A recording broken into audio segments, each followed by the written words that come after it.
বহু বছর পর আবার সেই শখের একটা নৌকা নিয়ে ঘুরতে বের হয়েছি। আমার সাথে আছে আমার ছোট ভাই, ওর নাম সুব্রত।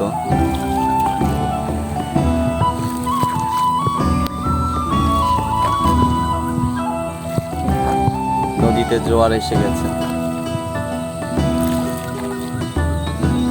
ভরে গেছে নদী। প্রায় সন্ধ্যা নামার পথে। আমার ভিনদেশি তারা, তোমার অন্য পাড়ায় বাড়ি।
দেখুন বন্ধুরা, আমাদের গ্রাম, আমাদের নদী।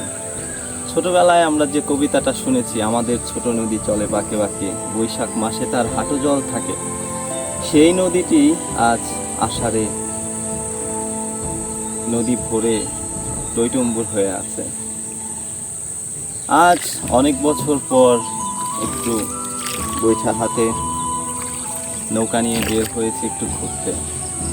আসলে কি আর বলবো, অনেক বছর পর এভাবে নৌকা নিয়ে ঘুরতে আসা, যতটুকু প্রত্যাশা ছিল তার চেয়ে অনেক বেশি প্রকৃতি আমাদের দিয়েছে। প্রকৃতি যেন তার রূপ, তার মায়া একদম ঢেলে সাজিয়ে দিয়েছে। এই এই প্রকৃতি দেখাও, এই প্রকৃতি কি বলবো বন্ধুরা, আমাদের এই গ্রাম এত সুন্দর, একদম ছবির মতো। এর সম্বন্ধে মানে যতটাই বলি না কেন সেটাও কম হয়ে যাবে।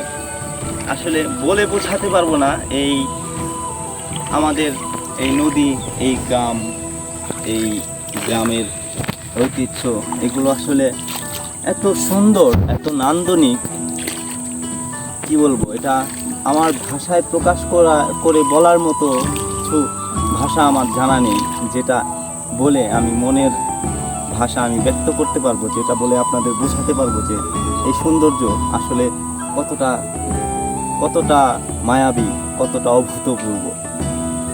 আমি হয়তো আপনাদের আমার ক্যামেরায় ধারণ করা ভিডিওর মাধ্যমে হয়তো ততটাও বোঝাতে পারছি না যে এই সৌন্দর্য আসলে কতটা রূপ নিয়ে, কতটা মায়া নিয়ে এই সৌন্দর্য ছড়িয়ে রয়েছে।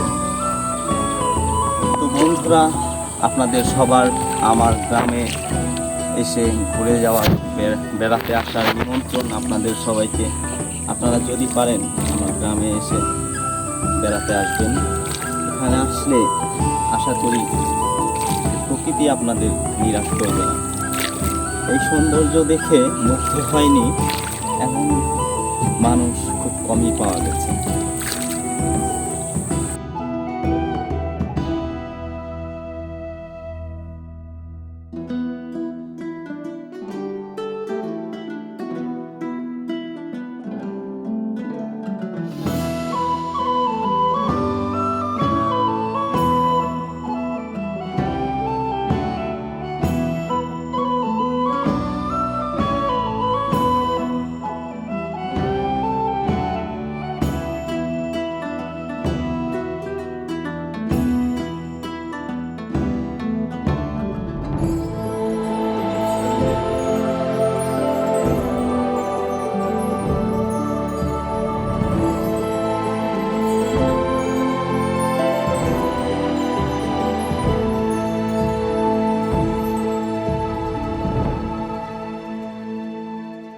নদীর ধার দিয়ে ধীরে ধীরে চলতে চলতে পাশেই দেখতে পেলাম একটি তাল গাছ। তাল গাছে দূর থেকে মনে হচ্ছিল কিছু বাবুই পাখির বাসা দেখা যাচ্ছে। তো মনে হলো সেগুলো একটু আপনাকে দেখাই। এত সুন্দর, এত নিখুঁত তাদের কারুকার্য।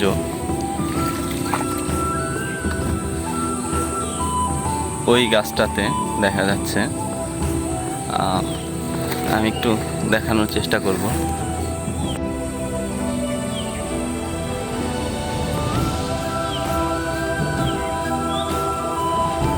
কত সুন্দরভাবে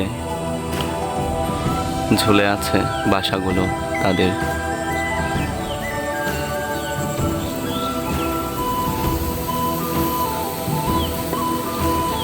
ওই পাশেও আরো একটা গাছে দেখা যাচ্ছে অনেকগুলো বাবুই পাখির বাসা। এটাই তাদের বাসস্থান।